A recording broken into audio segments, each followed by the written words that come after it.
Assalamualaikum warahmatullahi wabarakatuh. Kami dari kelas RMIK R3124. Nama saya Nafisa Majida dengan NPM 2430349. Nama saya Alisa Ganesiki Faramdan dengan NPM 2430356. Di sini kami akan mempresentasikan tentang prosedur IGD. Prosedur pendaftaran IGD. Pengertian, instalasi gawat darurat atau IGD adalah unit pelayanan di rumah sakit yang memberikan pelayanan medis segera kepada pasien dengan kondisi gawat darurat, yaitu keadaan yang mengancam nyawa atau menyebabkan kecacatan bila tidak disegani ditangani. Contohnya kasus kecelakaan, serangan jantung, sesak napas berat, pendarahan hebat, keracunan, atau kehilangan kesadaran. Dan juga ada tujuan IGD. Yang pertama itu memberikan pertolongan cepat dan tepat kepada pasien gawat darurat. Yang kedua, melakukan stabilitas kondisi pasien sebelum perawatan lanjutan. Yang ketiga, menentukan tindakan lanjut atau dirawat, dirujuk, atau pulang. Yang keempat, menjamin keselamatan pasien dalam setiap tahapan pelayanan. Ada tahapan alur prosedur IGD. Yang pertama itu ada pasien datang ke IGD, yang kedua ada pendaftaran dan identitas awal, yang ketiga ada pengelompokan berdasarkan tingkat kegawat daruratan, yang kelima ada observasi atau tindakan lanjutan, yang keenam ada penentuan rencana lanjut atau rawat inap atau pulang ataupun rujuk, yang ketujuh ada pencatatan rekam medis dan administrasi. Dan juga ada kedatangan pasien. Yang pertama itu adalah pasien bisa datang sendiri, dibawa keluarga, atau melalui rujukan.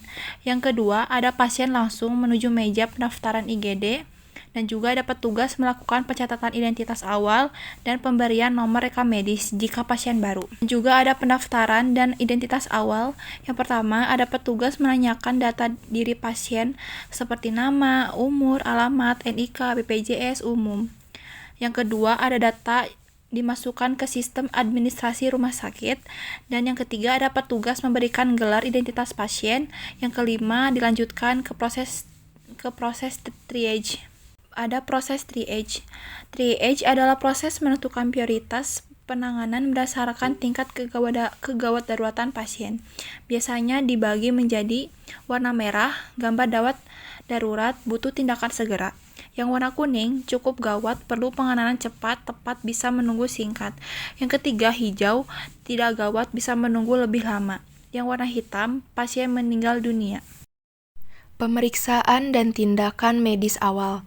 Yang pertama, pasien diperiksa oleh dokter jaga IGD. Yang kedua, dilakukan pemeriksaan fisik, tanda vital, dan anamnesis singkat. Yang ketiga, jika diperlukan, dilakukan tindakan penyelamatan segera, misalnya infus, oksigen, dan CPR. Yang keempat, dilakukan pemeriksaan penunjang seperti lab, ronsen, EKG, dan lainnya. Observasi dan tindakan lanjutan. Yang pertama, pasien ditempatkan di ruang observasi IGD. Yang kedua, dilakukan pemantauan kondisi secara berkala. Yang ketiga, bila perlu, dilakukan tindakan lanjut oleh dokter spesialis. Yang keempat, setelah kondisi stabil, dokter menentukan rencana perawatan selanjutnya. Penentuan tindakan lanjut. Setelah hasil pemeriksaan, yang pertama, rawat inap bila pasien butuh perawatan lanjutan. Yang kedua, rujukan bila fasilitas RS tidak memadai. Yang ketiga, pulang bila pasien sudah stabil dan tidak memerlukan rawat inap. Peran tim di IGD. Yang pertama ada dokter IGD untuk menangani dan menentukan diagnosis awal. Lalu ada perawat IGD melakukan triage, tindakan keperawatan dan observasi. Lalu ada petugas administrasi untuk pendaftaran dan pengarsipan data pasien. Lalu yang terakhir ada tenaga penunjang untuk lab, radiologi, farmasi, dan kebersihan. Prinsip utama pelayanan IGD. Yang pertama, cepat, tepat, dan tanggap. Yang kedua, koordinasi antar tim efektif. Yang ketiga, menjaga kerahasiaan dan keselamatan pasien. Yang keempat, pelayanan tanpa diskriminasi. Yang kelima, pencatatan medis yang lengkap dan akurat. Lalu di sini ada contoh skema alur IGD. Yang pertama, pasien datang, lalu ke pendaftaran, lalu triage, lalu ke pemeriksaan dan tindakan awal, lalu observasi. Setelah observasi, penentuan lanjutan seperti rawat inap, rujuk, atau pulang. Lalu yang terakhir ada administrasi dan rekam medis. Lalu kesimpulannya, yang pertama, IGD adalah garda terdepan pelayanan rumah sakit.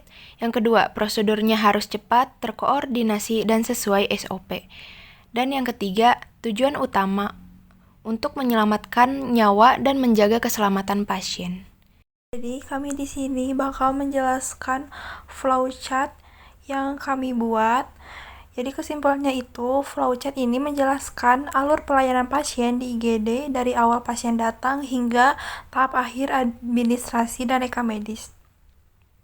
Alur dimulai dari petugas IGD yang menerima pasien dan mencatat identitasnya untuk membuat pendaftaran IGD. Setelah pendaftaran selesai, pasien akan menjalani tahap triase, yaitu proses penilaian awal untuk menentukan tingkat gawat daruratan dan tindakan awal yang dibutuhkan.